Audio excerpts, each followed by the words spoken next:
Hello, I'm Chai Hoffelenia. Welcome to Talk Thursday. With us today is Ivan Henares, President of the Heritage Conservation Society. Over the weekend, Philippine conservationists blasted a wake-skating video performed at the Banawe Rice Terraces in Ifugao Province. The sponsor of the video says they got permission from the locals, but the video still drew mixed reactions from Filipino viewers. Henares, through his blog and via social media, has pushed for legislation highlighting the importance of heritage preservation in the country. He joins us today to talk about the video and the state of heritage conservation in the Philippines. Hi, Ivan. Good afternoon. Good afternoon, Chai. Thanks for joining us. It's my pleasure. It's a pleasure to have you with us as well. It's an interesting topic for discussion these days. But before that, I understand you've been teaching at UP AIT. Yes, that's right. And what exactly do you teach? Well, I've covered a lot of subjects, including domestic tourism, cultural tourism, entrepreneurship, planning, and heritage conservation. So it's every semester I have a different range of subjects. What got you interested in heritage conservation? Well, when I was young, I used to stay in Pampanga during my summer vacations. I was studying in Manila, and every day I'd go with my grandmother to the cathedral for mass, and we'd pass by the Abad Santos house and other old houses in San Fernando. And what saddened me was over a decade ago, the Abad Santos house was demolished. And even if it had a National Historical Institute marker at the time, and it was a very important piece of heritage, there was no protection for it, and it eventually got demolished. So the city government was quite sad. They tried to save the house, but unfortunately the law wasn't on their side at that time. We didn't have enough legislation which would give power to the Historical Commission to actually stop the demolition. So are you saying that there are not enough laws on the side of conservationists? We've already gotten RA 10066 enacted into law already, but there's still a difficulty with its implementation. There are some gray areas that need to be addressed before we can implement the legislation fully. On YouTube and on social media, there was a lot of buzz that was created by this video of wake skaters on the Banawe Rice Terraces.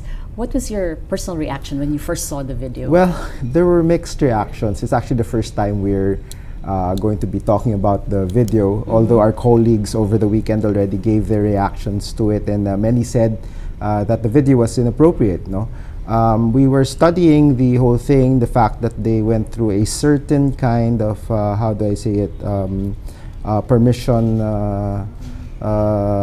requested. I think they talked to some elders, they talked to the local government, they talked to DOT. They went through the process. They went through the process of requesting for permission, but as Congressman Teddy Bagilat noted, there is more to that process than just asking the elders or the local government or the DOT. There should be community involvement as well.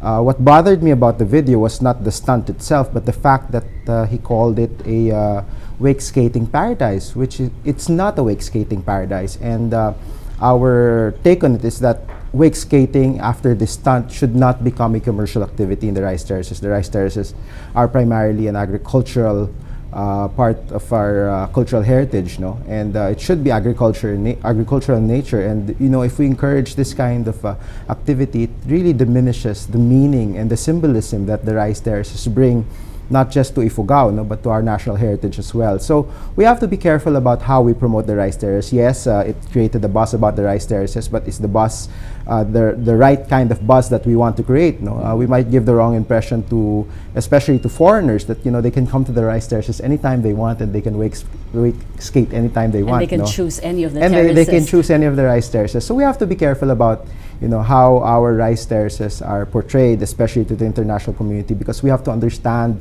the deep meaning that is rooted in our rice terraces, in Ifugao and in other places around the Cordillera. So, the videos there, yes, they requested for permission, but the question is, was it enough permission? There was a community that was involved. Yes, it's private property, but in the end, we need to protect the story, the image that we want to portray of the rice terraces. No? So to be calling it again a Wakeskating paradise is really inappropriate, and I hope that it does not prompt the Department of Tourism there to actually promote the sport. I hope. But then there were others who also said, they pointed out that the sponsor of the event, Red Bull, said that it was a one-time event and it was really intended to showcase the beauty of the rice terraces, and it was an innovative way of doing it.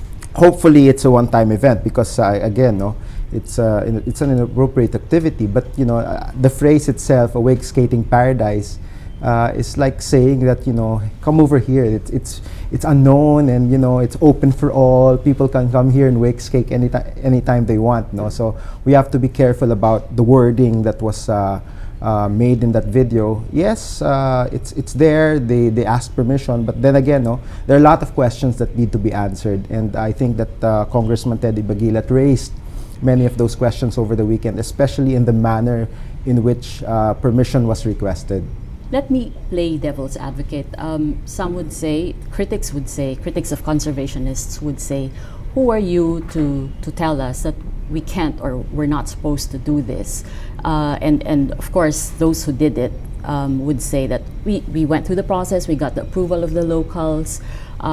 So why are you outsiders telling us otherwise? Do you know better than us? I've actually asked that devil's advocate question as well to other conservationists, and you have to remember that Teddy Bagilat is himself an Ifugao, and he is part of that community. Therefore, the comment that he is raising mainly is that how was the permission requested? Was it a community decision? Because that's what he's pointing out. He wants to find out what processes did the organizers go through to get approval, because just because a politician and the Department of Tourism or a few elders said yes doesn't mean that the whole community is okay with it. So again, it has to be a community decision, especially since the rice terraces are ancestral domain and it's basically owned by the community. That's the point raised. It's not that we in Manila, in fact, I refrained from talking about it until I found out the different opinions regarding it, and I saw that Congressman Teddy Bagilat's opinion was one of the most important, he being the representative of the Lone District of Ifugao. He is part of that community, and therefore he has the right to raise an issue regarding it. He's not just a conservationist. He's the congressman. He's the representative of the duly elected representative of Ifugao. So I think that he had all the right to question how or what process the organizers went through in order to get the approval for this stunt, if we may say. Yes. Another concern also is economic. It's a way of bringing about livelihood for the locals. So there's a dilemma here. On the one hand, you want to bring about more opportunities for the locals. There's tourism potentials, and then on the other hand, there is also the potential of destroying a heritage site. Yes, you have to understand, and people have to understand what the rice terraces are all about. In order to preserve the rice terraces, you don't just say preserve the rice terraces, period. In order for the rice terraces to be preserved, the Ifugao have to continue to plant rice. Right. You can't just I've seen comments like, can't we just pay the people to plant rice, etc., etc. No, it doesn't work that way. It's not easy. There are some comments na, why not just cement the rice terraces so they don't get damaged and all that. No, it's a very complex process, but the main point here really is the Ifugao will have to continue planting rice in order to protect that important piece of national heritage. No, it's one of, people will just say, why don't you give funds, to restore, etc., etc. But the people you actually have to talk to are the locals, no? One of the biggest problems right now is migration. The younger Ifugao are leaving the province, and after they study in Baguio City or elsewhere, no, they work outside the province, and therefore the older generation don't have a younger generation to pass on the tradition to. And when people stop planting rice, that's the time when the rice terraces actually fall into disrepair. So that's actually the main concern, when it comes to preserving the rice terraces. So, the income that is actually needed for the rice terraces to become viable is we need to sell the product, which is rice. Tourism is just a byproduct of the money that we earn from tourism is just one of the byproducts of saving the rice terraces. The main concern really is to make sure that the Ifugao continue to plant rice. Because if we'll solely rely on tourism and people don't plant rice, there won't be any rice terraces to visit. But then again, if you look at it, modernization is happening. People don't want to, maybe some of them don't want to remain farmers because they want to earn more, they want to explore other opportunities. So if you have less and less Ifugaos, and even in the provinces, no? If you have less and less younger people willing to remain as farmers, then what happens to agricultural land? Which is why you augment it with tourism. It is not supposed to be the main product. The main product are actually the rice terraces and the fact that people still plant rice there, no? Which is why I know that there are programs right now which there are projects that are outsourcing the farmers in Ifugao and selling their rice as World Heritage rice, for example, the United States, and they get a premium price for that. No, there are many creative ways to be able to help in the preservation of the rice terraces. I wanted to push you a little more on that. What are more ways of pushing it, or maybe how do you balance things? You preserve it, at the same time you offer them opportunities for better livelihood. You have to actually offer opportunities within the framework of the rice terraces and its history. Again, one of the opportunities would be a market, for the rice. The rice has to be sold at a premium. That's number one. It's a very healthy kind of rice, and it can be sold at a premium, especially if you market it properly as World Heritage rice. And it's being done. It's being done in various parts of Ifugao. You can also revive traditional crafts, like weaving of cloth. It's a possible way of augmenting the income. We can start promoting these textiles to not just to the Philippines but to other countries where they are actually sought after. Is government doing enough? Well, there are a lot of efforts being done, but it's a gargantuan task which we all have to pitch in to help. The fact that we have been removed from the World Heritage List in danger, the rice terrace of the Philippine Cordilleras has actually been removed from the World Heritage List in danger. It shows that there is actually an effort to make sure that the measures that will be needed to protect the rice terrace are in place. So there are efforts. It's been recognized already internationally. It's very difficult to get removed from the list of World Heritage in danger, and the fact that it's been removed means that we've been relatively successful with regard to protecting our rice terraces. What can ordinary people, even young people who care about conservation and national heritage, what can they do to become part of this movement or these efforts? Well, first and foremost, you have to understand what the rice terraces are all about. They're not just something that you can construct and you can just leave there. There's a history involved. There are cycles that are followed, agricultural cycles, and every year the locals go through these cycles. You have to understand what the community feels about the whole thing, and then that's when you decide on how you can help. There are various ways of helping. Number one, of course, would be visiting the rice terraces and promoting traditional crafts, buying the rice. That would be a big help to them if you purchase rice from them. If you can help them market their rice, and if you can help them market their products, that will be a very big help for them. Of course, physically and encouraging them to continue to plant rice when you're there is, of course, a boost for the morale. Let them know that you appreciate that they are helping preserve, something that was given to us by our ancestors. There's so many ways. You're also with the Heritage Conservation Society. Tell us a little more about this. What exactly do you do, and how big are you as a group? Well, the Heritage Conservation Society is one of two national NGOs which are really into the conservation field. The Heritage Conservation Society is the advocacy and the education group. Okay. So we basically educate Filipinos on the importance of heritage, why it's important to conserve heritage, what the potential of heritage is if we are able to, and how to make it economically viable. The other NGO is, of course, ICOMOS Philippines. This one is the technical NGO. I believe Ecomos Philippines already gave their statement over the weekend on this issue, no? And basically Ecomos is the organization of heritage professionals. So it's more technical when it comes to the conservation field. Will it work? Because there are some people who say that, again, going back to the terraces, the area that was chosen is not part of the preserved the heritage sites. I believe there have been 5 that have been identified no, by UNESCO. But the particular area where the Wakeskating was held, it's not part of the 5. Does it work to think that way? We also asked that question among ourselves, and you have to remember that while there are 5 clusters included in the UNESCO inscription, the Banawe rice terraces are part of the local Philippine inscription. It's actually a national cultural treasure, no, the Ifugao rice terraces. So whether or not it was in the UNESCO area, no, is really not important. No, it's the fact that they actually did it in the rice terraces, and they're basically the terraces have a special meaning to us Filipinos. It's not just a beach where you can wake skate anytime you want, or a natural attraction. It's a cultural attraction with a very deep history.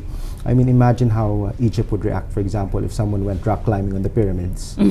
That person would have gone to jail. No, different countries react to their heritage differently, and yes, some countries may allow certain things done in their heritage sites, but others have traditions and even spiritual considerations to understand. No, it's not just. That's why I echo the sentiments of Congressman Bagilat that there's a question on how the request for permission was actually undertaken.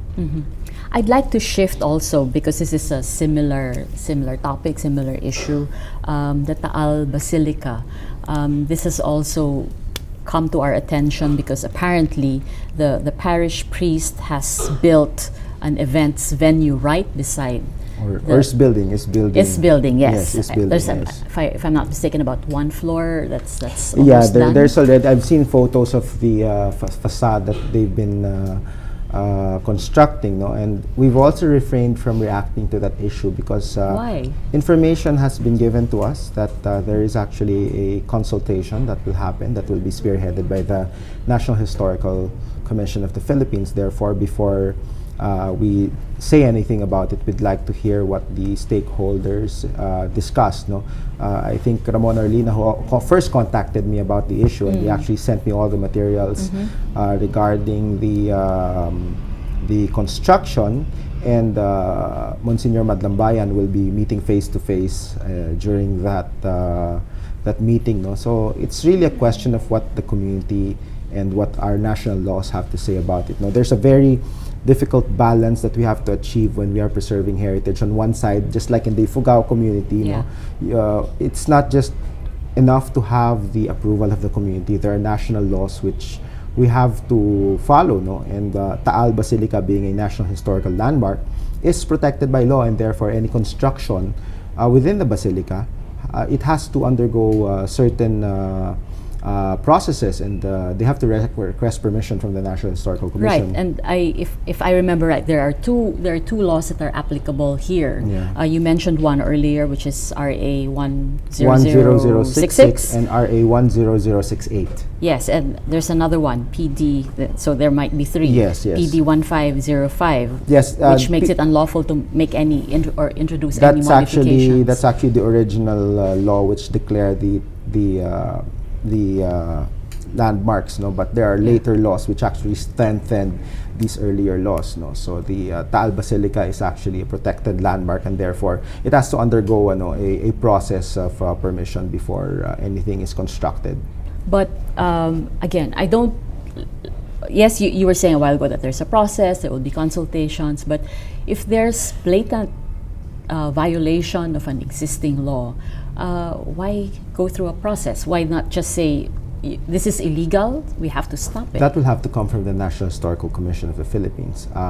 They've already issued a letter for the construction to stop, no, until the consultation is finished, and we are actually waiting for that process to happen, because only the NHCP can actually say stop and issue a cease and desist order in this matter. So again, we are waiting for what will be discussed during that stakeholders meeting and what will be agreed upon, before we actually give our reaction. We want to study the whole issue first before we start ranting online and say, this priest is destroying our church and all that. No, in fact, I've had a lot of messages from the Taal community, and there are mixed reactions to it as well. No? Like what?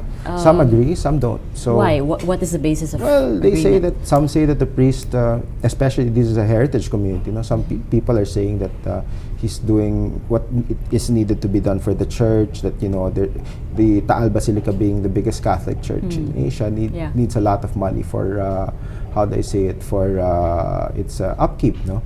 But then again, we have to look at the process as a whole. We have to see whether certain guidelines have been violated. And there is a process, and we will be undergoing this process. Once the NHCP has come up with a decision, therefore, we will either agree with it, or we will give our opinion about it. But before we do that, we have to wait for that discussion to happen. It's very important. Before we give our reaction, we want all sides to actually air their concerns before we react to it. But personally, it might be a problem, if they construct that multipurpose hall in the church. Especially, it will destroy the character of the Taal Basilica. That's my personal take on it, and many Won't it look conservationists. cheaper? Yes. Well, again, it depends on how it is done. That's why we'd like to see the plans. We'd like to see what's going on, and we'd like to wait for the process. If the NHCP had not scheduled that meeting, we would have done our own advocacy work. But since the meeting has already been scheduled, we respect that schedule, and we wait for the results of that meeting before we speak up. What do these cases tell you about Filipinos in so far as heritage preservation is concerned? Well, one challenge really here in the Philippines is that the Roman Catholic Church, particularly some priests, I don't want to say all, because there are some priests who respect the heritage. Many priests like to leave their marks in heritage churches. They forget that they are just caretakers, and they don't actually own the property. But unfortunately, because they want to leave their mark on the churches, they cause a certain damage to the heritage, which is why I really feel sad for Bohol. It's one of the dioceses in the country which actually respects heritage.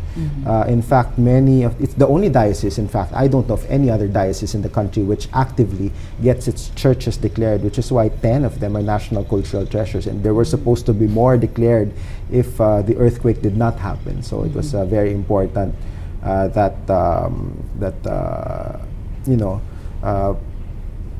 Bohol was actually it was beneficial to the churches, because now that they were severely damaged during the earthquake, being national cultural treasures, it is now the responsibility of government to restore them, to reconstruct them. Had they not been declared, it would have been difficult to raise funding for the restoration of these churches. But for a developing country, is heritage conservation a luxury? I don't think so. It's an investment, and I always say this: heritage is not an expense; it is an investment. Please, stop saying that it's magastos. It's a waste of money. It's an investment.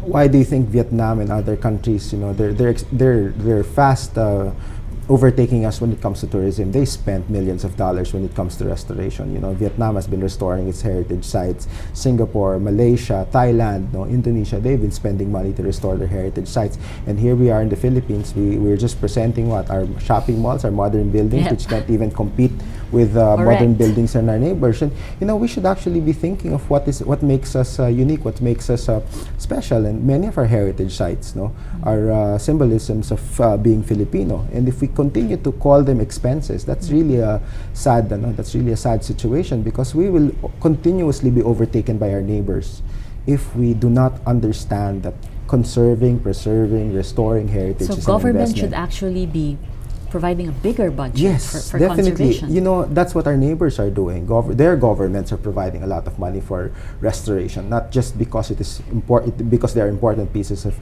their national heritage primarily, but you know, because they also bring in tourism receipts. No, I think government needs to understand that when we restore heritage, it's an investment, and we're not just talking of one building here. No, we have to start looking at districts. No? Like for example, Binondo as a district is a very important historical district. It's not just Escolta. There's a big area of Binondo which still has a lot of colonial architecture that needs to be restored and highlighted. No, when we come up with the heritage zone in Binondo, there should also be incentives. It's very important. That's what's lacking here in the Philippines. No, while we have laws which protect heritage, we've been trying to push for laws that provide incentives for protection, preservation, conservation, adaptive reuse. No, that's what we are working on right now.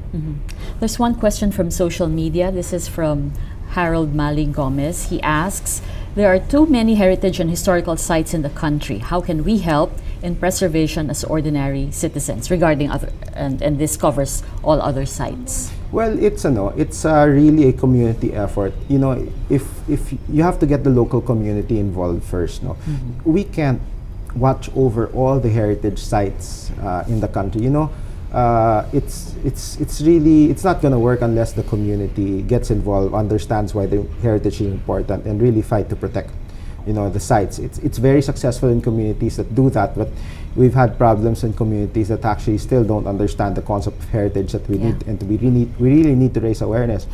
Second, we need to push for the declaration of the sites. I mean, in countries there are like 50,000 sites that are declared, no, 10,000. You know, in the Philippines, I don't think we even have 1,000 sites declared. No, we are far from 1,000, and I think that the declarations through the city council, the municipal council, the provincial boards, not just the NHCP and National Museum. No, it can be done locally.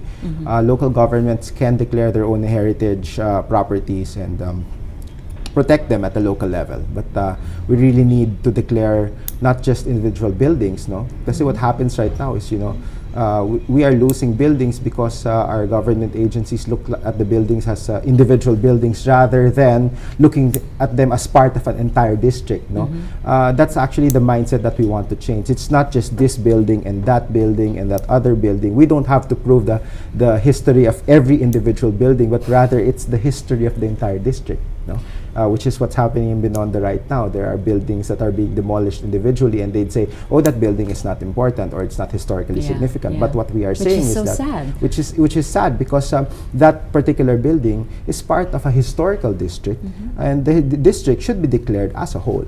That's what we will be campaigning for. And if you look at Intramuros, for example, there's also degradation that's happening right there. Well, I'm hopeful. No, our new administrator and the previous one ones were very forward-looking. The new one is actually my high school classmate. It's very young.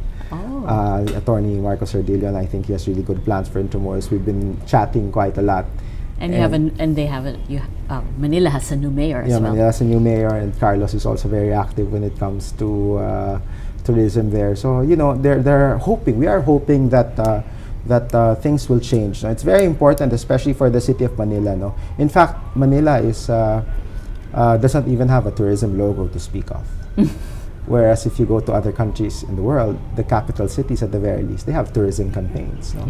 Manila doesn't have a tourism campaign, and that's actually well, it's sad. About time it has one. Yeah. Maybe just a couple more of questions, just last few questions. What are the best practices that you could probably cite? I know that you've been traveling, you've been to 80 provinces of the country, and you've traveled around the world. What are some of the models that you think we should try out or even improve on? Well, first and foremost, I'd share that, you know, vegan has been very successful.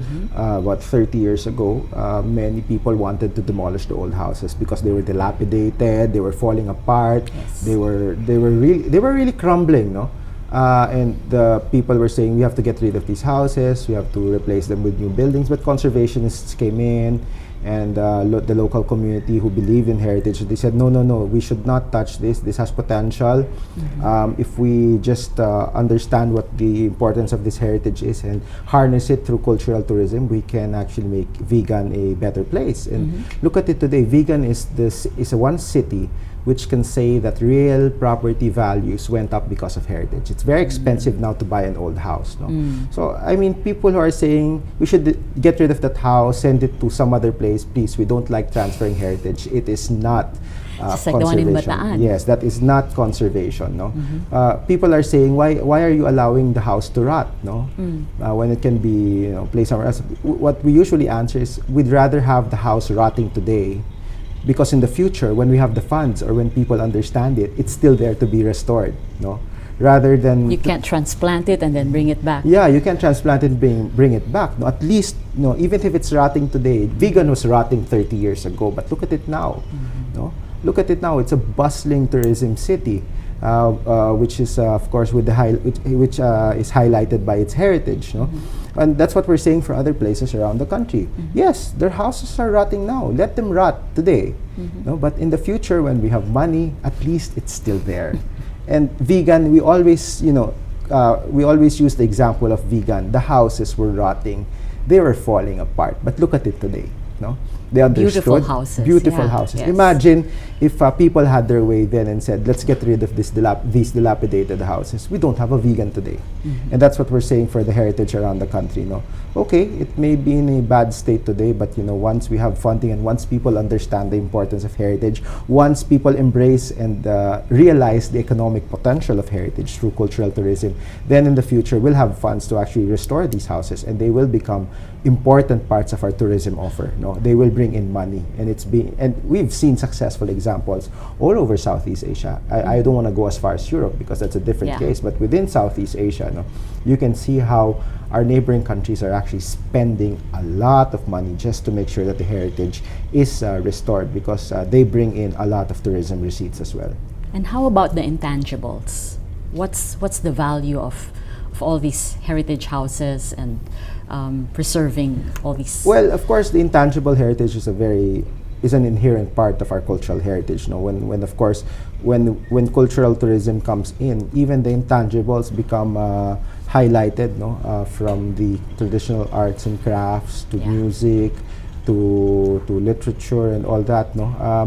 It becomes part and parcel of the entire tourism package. Of course, I always warn people, it has to be authentic. We should not fabricate our heritage. It's not heritage, of course, if it's fabricated, but we have to be careful about how we promote these places to tourists. Okay, thank you very much. Thank you very much. That's been a very interesting discussion. We've been speaking with Ivan Henares, President of the Heritage Conservation Society, about the Banawe Wakeskating video and the state of heritage conservation in the Philippines. Thank you very much for joining us and for watching Talk Thursday.